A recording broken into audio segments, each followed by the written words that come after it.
नमस्कार साथीहरू, स्वागत छ यहाँहरू सबैजनालाई आइपिओ केन्द्रको युट्युब च्यानल तथा फेसबुक पेजमा। आशा छ तपाईँ सबै कुशल मङ्गल हुनुहुन्छ। आज हामी तपाईको लागि प्रस्तुत गर्दैछौँ फ्रेडरिक नीत्सेद्वारा लिखित अत्यन्त लोकप्रिय र उपयोगी पुस्तक विल टु पावर को अडियो बुक।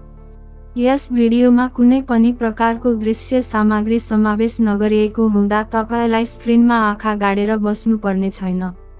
बिहानको चिया पिउँदै, अफिसतिर हिँड्दै वा घरको काम गर्दै कुनै पनि समयमा यसलाई सुन्न सक्नुहुन्छ। त्यसैले छुट्टै समय छुट्याउनु पर्ने बाध्यता छैन। कामसँगै ज्ञान प्राप्त गर्ने सहजता यो अडियो पुस्तकको सौन्दर्य हो।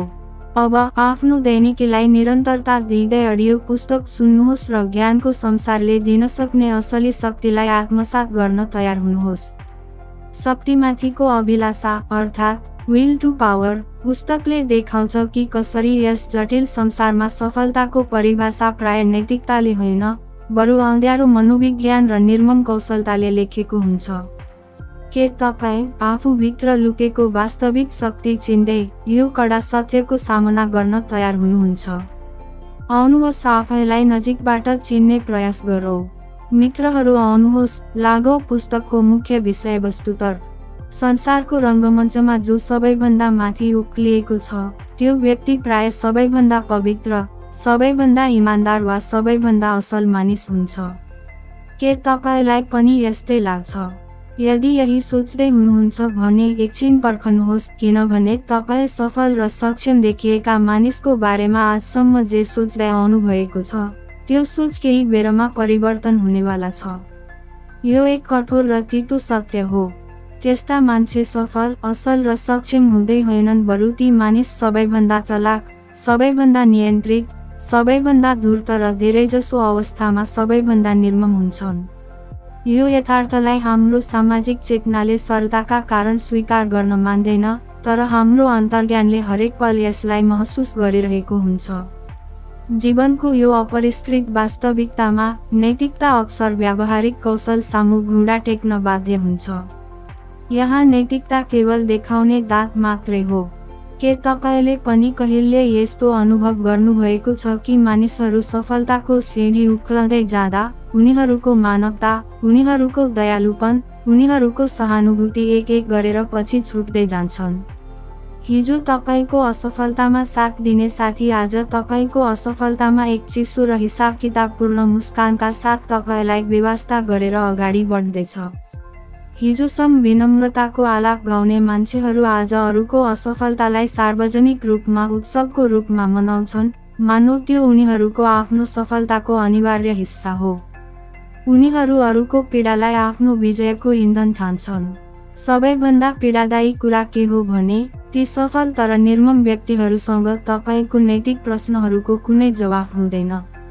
उनीहरूलाई त्यसको आवश्यकता पनि महसुस हुँदैन, किनकि उनीहरूसँग सफलता हुन्छ, त्यो छाप जसलाई यो संसारले सबैभन्दा ठुलो मूल्य दिन्छ। तपाईँसँग नैतिकताको इमान भए पनि तपाईँलाई आफ्नो कुरा राख्ने कुनै मञ्च प्राप्त हुँदैन। यस्तो अवस्थामा तपाईँ आफैलाई दोष दिनुहुन्छ, सायद ममा नै केही कमी छ, म उनीहरू जतिको सफल, महत्त्वाकांक्षी वा योग्य छैन।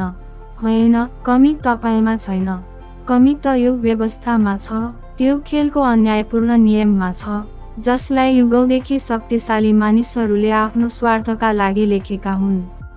यो खेल सधैँ कमजोरलाई खेल बाहिर राख्नको लागि बनाइएको हो। तपाईँलाई सानैदेखि विनम्र रहन सिकायो, झुक्न सिकायो, तर यो संसारले झुक्ने मानिसको ख्याल गर्दैन, बरु उसलाई कमजोर सम्झेर कुल्चिदिन्छ वा दुरुपयोग गर्छ।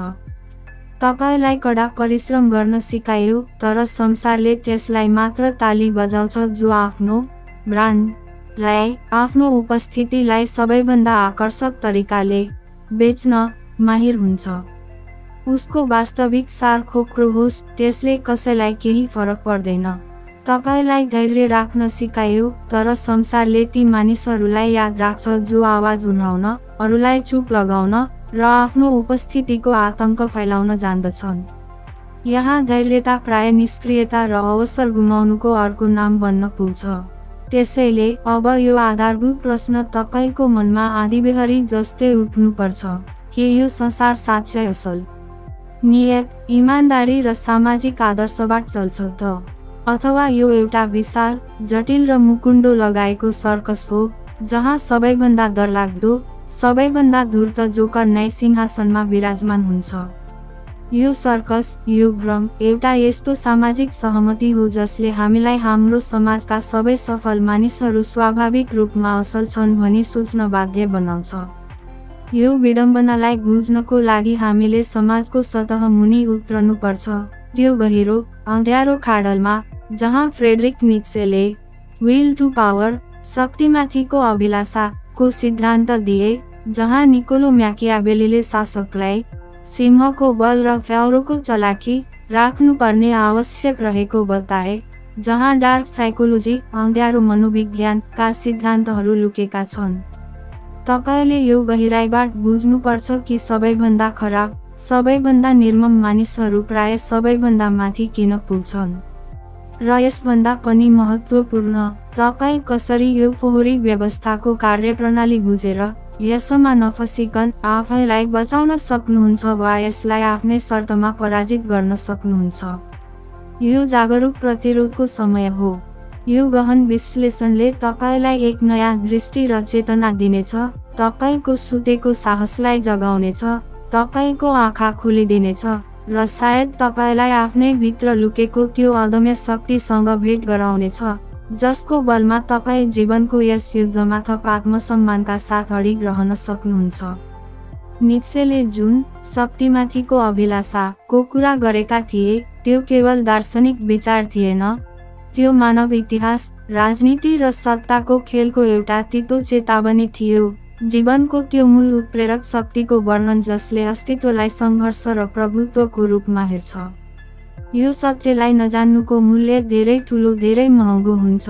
यसले तपाईको आत्मसम्मान, तपाईको मानसिक शान्ति, तपाईको गहिरो सम्बन्ध र कहिलेकाहीँ तपाईको पुरा जीवन पनि खोज्छ, जबकि तपाईँ सोच्दै रहनुहुन्छ कि तपाईँ किन पछि पर्नुभयो भनेर। शक्तिमाथिको अभिलाषा अर्थात् सत्ताको भोक वा प्रभुत्व जमाउने इच्छा, तर यो भोकले मानिसलाई मानिस रहन दिँदैन। यो यस्तो मनोवैज्ञानिक सङ्क्रमण हो जसमा मानिसहरू साँचो सम्बन्ध बनाउँदैनन्, उनीहरू केवल व्यापार गर्छन्, नाफा नोक्सानको हिसाब गर्छन्। उनीहरू भावनाहरू बुझ्दैनन्, उनीहरू तिनलाई एक उपकरण वा एक कमजोरीको रूपमा प्रयोग गर्छन्। उनीहरू सत्य बोल्दैनन्, उनीहरू सावधानीपूर्वक लेखिएको एक पटकथा पढ्छन् जुन उनीहरूको सार्वजनिक छविसँग मेल खान्छ। यस भोकमा मानिसहरू केवल जित्दैनन्, उनीहरू अरूलाई सचेत रूपमा हराउँछन्, उनीहरूको जग उखेल्छन् र कुल्चिदिन्छन्। उनीहरू जितको मज्जा तब मात्र महसुस गर्छन् जब अरू कसैको हार सुनिश्चित हुन्छ र जब यी सत्ताका भोका सिकारी सफलताको चम्किलो शिखरमा पुग्छन्, तब बाँकी संसारले उनीहरूको अन्धाधुन्ध प्रशंसा गर्छ। वाह, कस्तो महान सफलता, कति कुशल व्यक्ति, कति आकर्षक जीत। तर उनीहरूको खुट्टा मुनि कति निर्दोष सपनाहरूको चिहान दबिएको छ, कति निर्दोषहरूको विश्वास टुटेको छ, कति जीवनको शोषण भएको छ। यो न कसैले सोध्छ, न कसैले सोध्ने हिम्मत गर्छ।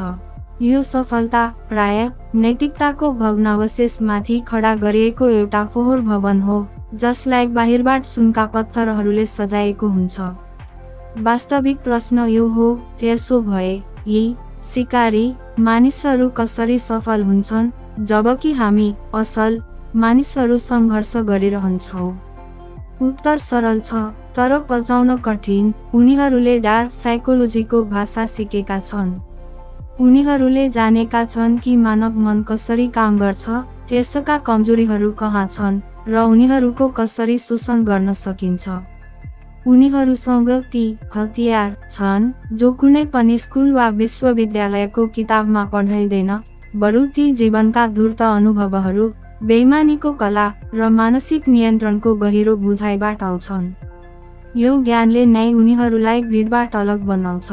यहाँ डार्क साइकोलोजीका केही मुख्य हतियारहरू छन् जसलाई उनीहरू प्रयोग गर्छन् र जसको ज्ञान तपाईलाई हुनै पर्छ। भावनात्मक दबाव अर्थात् इमोसनल ब्ल्याकमेलको सूक्ष्म रूप। उनीहरू सीधा धम्की दिँदैनन्। उनीहरू तपाईलाई गिल्ट, अपराधबोध, कर्तव्यबोध वा लज्जाको अदृश्य साम्लाहरूमा बाँच्छन्। उनीहरू तपाईलाई यस्तो महसुस गराउँछन् कि यदि तपाईले उनीहरूको इच्छा अनुसार हुन्छ भन्नु भएन भने तपाई एक नराम्रो मान्छे, एक विश्वासघाती वा एक कृतज्ञ व्यक्ति हुनुहुन्छ। यो एउटा अदृश्य डोरी हो जसबाट उनीहरू तपाईको विवेकलाई तान्छन् र बन्धक बनाउँछन्। तपाईको सोच, चिन्तन र विचारको खुलेआम अपहरण गर्छन् उनीहरू, तर तपाई आफ्नो रक्षा समेत गर्न सक्नुहुन्न। यसरी तपाईलाई लाचार, कमजोर र विकल्पहीन बनाइन्छ। ट्रायंगुलेसन वा त्रिकोणीय चाल यो सम्बन्धहरूलाई अस्थिर बनाउने एक धूर्त तरिका हो। उनीहरू तपाईलाई कुनै तेस्रो व्यक्तिसँग तुलना गरेर सानो महसुस गराउँछन्, तपाईको असुरक्षालाई बढाउँछन् ताकि तपाईको आत्मसम्मान केवल उनीहरूको मान्यतामा निर्भर गरोस्। यसरी तपाईको मूल्य सधैँ उनीहरूको मुठ्ठीमा रहन्छ र तपाई लगातार प्रमाणित हुने चाहनामा उनीहरूको पछि लागिरहनुहुन्छ। उनीहरू तपाईको सम्बन्धमा एक तेस्रो कोण बनाएर आफ्नो प्रभुत्व स्थापित गर्छन्। ग्यासलाइटिङको मनोवैज्ञानिक वार यो सबैभन्दा खतरनाक हतियार हो किनकि यसले तपाईको वास्तविकतालाई नै विकृत गर्छ। उनीहरू यति सफाइका साथ तपाईको आफ्नै सत्यलाई तपाईबाट खोज्छन्, तपाईको अनुभवहरूलाई झुटो साबित गरिदिन्छन् कि तपाई आफैमाथि, आफ्नो स्मरणशक्तिमाथि र आफ्नो विवेकमाथि शङ्का गर्न थाल्नुहुन्छ।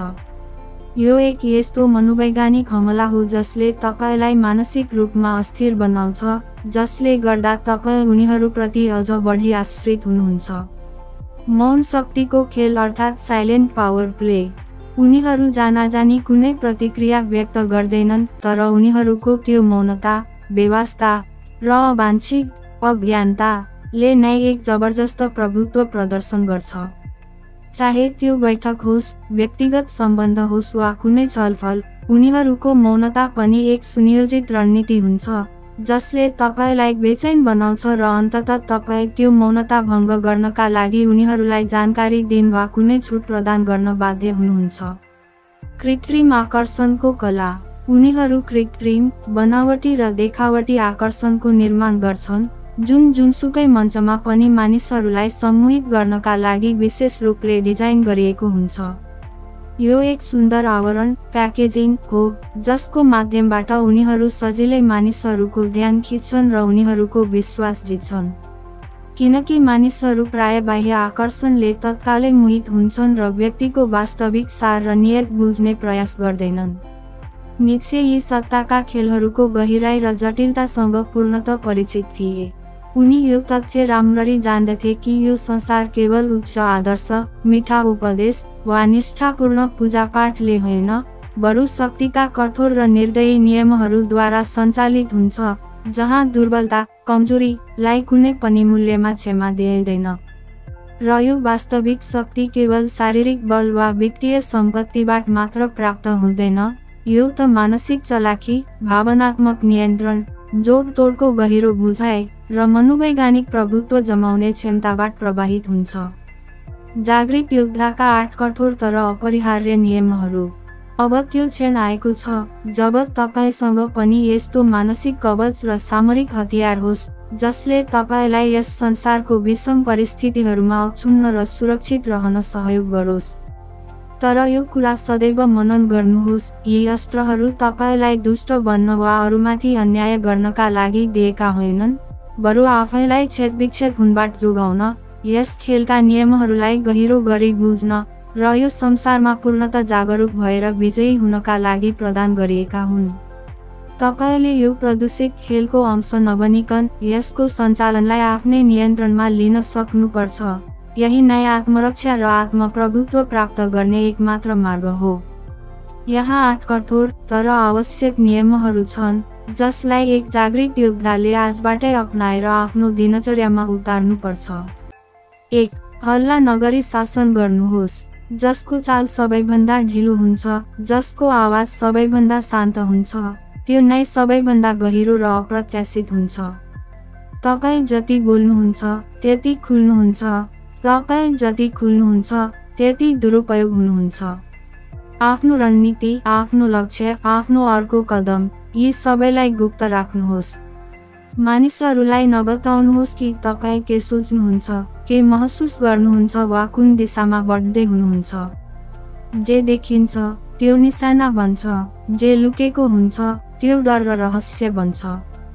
तपाईको रणनीति, तपाईको लक्ष्य, तपाईको अर्को कदम, यसलाई एक अवैध मौनतामा बेर्नुहोस्। मौनता कमजोरी होइन, यो एक भाषा हो जो केवल बुझ्नेहरूलाई सुनिन्छ र मूर्खहरूलाई लगातार भ्रमित गर्छ। आफ्नो ऊर्जालाई शब्दहरूको बर्बादीमा होइन, ठोस परिणामहरूमा लगाउनुहोस्। 2. दयालु बन्नुहोस् तर हिसाब किताबका साथ। सबै मानिस तपाईको साथी हुँदैनन्। धेरैजसो मानिसहरू तपाईको भलाइको फाइदा उठाएर त्यसलाई तपाईको सबैभन्दा ठुलो कमजोरी बनाइदिन्छन्। उनीहरू तपाईको सहानुभूतिलाई तपाईको विरुद्ध प्रयोग गर्नेछन्। तपाईको सहानुभूति एक अत्यन्त मूल्यवान मुद्रा हो। यसलाई सबैमाथि नसोचिकन खर्च नगर्नुहोस्, अन्यथा तपाईँ आफै खाली हुनुहुनेछ। विनम्रतामा शक्ति हुन्छ, तर तब जब त्यसमाथि स्पष्ट सीमाहरू हुन्छन् जसलाई कसैले नाग्ने हिम्मत नगरोस्। यदि तपाईले हरेक पटक हुन्छ केही छैन वा हुन्छ म गरिदिन्छु भन्नुभयो भने मानिसहरू हरेक पटक तपाईको सीमा नाग्नेछन् र तपाईको शोषण गर्नेछन्। दयालु बन्नुहोस् तर सावधानी र विवेकका साथ। हरेक मुस्कुराएको अनुहारमा तुरुन्तै हात नबढाउनुहोस्। केही मुस्कानहरूको पछाडि खुकुरीहरू लुकेका हुन्छन् जसले मौका पाउने बित्तिकै आक्रमण गर्नेछन्। तपाईको विनम्रता तपाईको कवच होस्, तपाईको आत्मबलिदान होइन। 3. मुस्कानको पछाडि हेर्न सिक्नुहोस्। हरेक मुस्कानको अर्थ विश्वास गर्न लायक हुनु हुँदैन। हरेक प्रशंसा सत्य हुँदैन। धेरै मानिसहरू तपाईको आँखामा हेर्नेछन् तर उनीहरूको इरादा उनीहरूको दिमागमा हुनेछ, हृदयमा होइन। प्रशंसाको पछाडि सधैँ एक स्वार्थपूर्ण एजेन्डा लुकेको हुन्छ। मद्दतको पछाडि एक कठिन शर्त लुकेको हुन्छ। त्यसैले अनुहारहरूलाई हेर्नुहोस् तर केवल आँखाले होइन, आफ्नो चेतनाले। शब्दहरूलाई मात्र नसुन्नुहोस्, अगाडिको व्यक्तिको ऊर्जा र उसको शरीरको भाषालाई महसुस गर्नुहोस्। तपाईको अन्तर्ज्ञान अक्सर झुटो बोल्दैन। यदि तपाईलाई केही गडबडी जस्तो लाग्यो भने विश्वास गर्नुहोस्, त्यहाँ वास्तवमा केही गडबडी छ। आफ्नो सन्देहलाई तर्कले दबाउनुको सट्टा त्यसलाई अँध्यारोमा टर्च जस्तै प्रयोग गर्नुहोस्। 4. अनुहारमा पूर्ण नियन्त्रण राख्नुहोस्। तपाईको अनुहार तपाईको आत्माको सबैभन्दा खुला किताब हो। यदि तपाईले हरेक भावना, खुसी, क्रोध, डर, बेचैनीलाई अनुहारमा ल्याउनुभयो भने मानिसहरूले तपाईको मनलाई किताब जस्तै पढ्नेछन्। र जसले तपाईलाई पढ्छ उसले तपाईलाई सजिलै जालमा फसाउन सक्छ वा तपाईको कमजोर बटन दबाउन सक्छ। यसलाई पोकर फेस भनिन्छ, जहाँ तपाईको भावनाहरू एउटा फलामे मुकुण्डो पछाडि लुकेका हुन्छन्। जब तपाईँ असहज हुनुहुन्छ, शान्त र अविचलित रहनुहोस्। जब तपाईँ रिसमा हुनुहुन्छ, संयम र गहिरो शान्ति राख्नुहोस्। जब तपाईँ डराउनुहुन्छ, केवल मुस्कुराउनुहोस्, तर केवल आफ्नो आँखाले, ओठले होइन। तपाईको अनुहार तपाईको कि त सुरक्षा कवच हो वा तपाईको चिहान त्यो तपाईको नियन्त्रणले निर्धारण गर्नेछ। आफ्ना भावनाहरूलाई आफ्नो सबैभन्दा नजिकको र गुप्त हतियार जस्तै सम्हाल्नुहोस्। 5. स्पष्टीकरण नदिनुहोस्, केवल परिणाम देखाउनुहोस्। जसले तपाईलाई बुझ्छ उसले तपाईसँग स्पष्टीकरण माग्दैन, र जसले तपाईलाई बुझ्दैन उसले तपाईले 1000 तर्क दिए पनि मान्ने छैन। त्यसैले बारम्बार मैले किन यसो गरेँ भन्दै आफ्नो सफाई दिन छोड्नुहोस्। तपाईको निर्णयहरू तपाईको अनुभव र ज्ञानबाट आउँछन् र तपाईका अनुभव सबै मानिसहरूसँग छैनन्। तपाईले हरेक पटक सबैलाई खुसी पार्न वा सही साबित गर्नु पर्दैन, यो कमजोरहरूको काम हो। आफ्नो जीवनको कप्तान बन्नुहोस्, दर्शकहरूको सामु सफाई दिने अभियुक्त होइन। बस चुपचाप निर्णय लिनुहोस्, त्यसलाई पूरा गर्नुहोस् र परिणाम देखाउनुहोस्। संसारले केवल त्यो भाषा सुन्छ जो सफलता र प्रभाव बोल्छ, तपाईको स्पष्टीकरण होइन। 6. शालीन तर खतरनाक बन्नुहोस्। वास्तविक शक्तिलाई कहिल्यै ठुलो स्वर वा देखावटीको आवश्यकता पर्दैन, त्यो आफ्नो अखण्ड उपस्थितिबाट महसुस हुन्छ। जो मानिसहरू शान्तिले आत्मविश्वासका साथ हिँड्छन्, उनीहरू प्राय सबैभन्दा खतरनाक हुन्छन्। तपाईको व्यवहार नरम हुन सक्छ, तर तपाईको उपस्थितिमा एउटा यस्तो वजन र अदृश्य अधिकार हुनुपर्छ कि कसैले तपाईको सीमाहरूसँग खेल्ने हिम्मत नगरोस्। जब मानिसहरूले तपाईको बारेमा सोच्छन्, तब उनीहरूलाई यो महसुस होस्, यो मान्छे शान्त छ, सभ्य छ, तर यसले आफ्नो सीमाहरूको रक्षा गर्न जान्दछ। यससँग जोडी खोज्नु महँगो पर्नेछ। शालीनतामा यदि निर्मम शक्तिको तत्त्व छैन भने त्यो केवल एक सजावट हो जसको जोसुकैले फाइदा उठाउन सक्छ। 7. कहिल्यै हताश नदेखिनुहोस्। यो नै संसारको कठोर यथार्थ हो। हतारमा र बेचैनीका साथ कुनै कुरा हात पार्न खोज्ने मानिसलाई नै योले सजिलै आफ्नो वशमा लिन्छ, किनभने त्यस्तो अवस्थामा उसँग मोलमुलाई गर्ने कुनै पनि शक्ति र क्षमता बाँकी रहँदैन। चाहे त्यो जागिरको मौका होस्, कुनै निजी सम्बन्ध होस् या अन्य कुनै लाभ। यदि तपाईले आफूलाई अति नै खाँचो परेको निरीह पात्रका रूपमा प्रस्तुत गर्नुभयो भने अन्य व्यक्तिहरूले नै तपाईका लागि शर्तहरू निर्धारण गर्नेछन्, तपाईको मूल्य घटाउनेछन् र तपाईलाई हेय दृष्टिले हेर्नेछन्। तसर्थ तपाई सधैँ शान्त रहनुहोस्, आत्मनिर्भरता कायम राख्नुहोस् र आफ्नो दृढ सङ्कल्पमा अटल रहनुहोस्। तपाईका लागि तोकिएको वस्तु वा सम्बन्ध अवश्य पनि तपाईकहाँ आइपुग्नेछ, तर त्यसका लागि तपाईँ स्वयं योग्य हुनु नितान्त आवश्यक छ। आफ्नो आत्मसम्मानको मूल्यलाई कम गरेर, जुन तपाईको योग्यताको होइन, त्यसको पछि लागेर व्यर्थमा समय बर्बाद नगर्नुहोस्। सधैँ यो स्पष्ट यथार्थलाई मनमा राख्नुहोस्, तपाईँ कुनै अभावग्रस्त व्यक्ति हुनुहुन्न। तपाईँ त एक अमूल्य स्रोत हुनुहुन्छ, जसको साथ र सहयोग बिना अरूको काम बन्न सक्दैन वा प्रगति हुन सक्दैन। 8.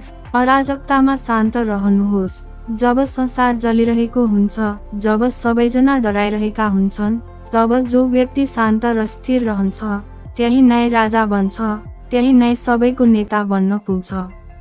मानिसहरूले तपाईलाई जानाजानी उक्साउनेछन्, अपमान गर्नेछन्, झुटा दोष लगाउनेछन्, तपाईलाई प्रतिक्रिया दिन बाध्य पार्नेछन्, किनकि उनीहरूको नियन्त्रण तब मात्र रहन्छ जब तपाईँ आफ्नो नियन्त्रण गुमाउनुहुन्छ। तर यदि तपाईले हरेक पटक उनीहरूको औलाको इसारामा नाच्नुभयो भने उनीहरूले तपाईको बटन लगातार दबाइरहनेछन्। एक पटक चुप रहनुहोस्, गहन रूपमा स्थिर रहनुहोस् र त्यसपछि हेर्नुहोस् कसरी उनीहरूको सबै शक्ति हावा हुन्छ। जो आँधीको केन्द्रमा आफैलाई स्थिर राख्छ, त्यही नै आँधीलाई नियन्त्रण गर्न सिक्छ। तपाईको शान्ति तपाईको सबैभन्दा धारिलो र वास्तविक प्रतिशोध हो। यदि तपाईले केवल बाँच्नु मात्र छ र सङ्घर्ष गरिरहनु छ भने तपाईले संसार जस्तै सोच्नुपर्छ, त्यसको बिडमा हिँड्नुपर्छ। तर यदि तपाईले जित्नु छ, आफ्नो नियममा बाँच्नु छ र वास्तवमा प्रभुत्व स्थापित गर्नु छ भने तपाईले संसारभन्दा फरक बन्नुपर्छ, जागृत हुनुपर्छ। यी 8 नियमहरूलाई केवल पढ्नुहोस् मात्र होइन, यिनलाई आफ्नो हृदयमा उतार्नुहोस् र हरेक दिन यिनलाई बाँच्नुहोस्। संसारलाई परिवर्तन गर्नुभन्दा पहिले तपाईले आफूभित्रको योद्धा जगाउनुपर्छ, उसलाई तालिम दिनुपर्छ।